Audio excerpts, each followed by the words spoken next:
अस्पताल के मुलाजिम मोहम्मद शाहिद पर कातिलाना हमला। मोहम्मद शाहिद ने थाना मजंग में दरख्वास्त दे दी।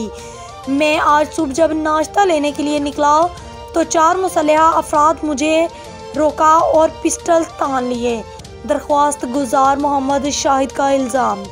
चारों अफराद नकाबपोश अफराद ने जान से मारने की गर्ज से पिस्टल निकाल लिए। चारों अफराद ने गालियां देते हुए हम पर हमला कर दिया। मेरे बाएं बाजू और जिस्म के दीगर हिस्सों पर ज़रबात आई हैं। मेरे साथ दोस्त को भी ज़रबात आई। हमारे बच्चों को उठा लेने की भी धमकियां दी गईं।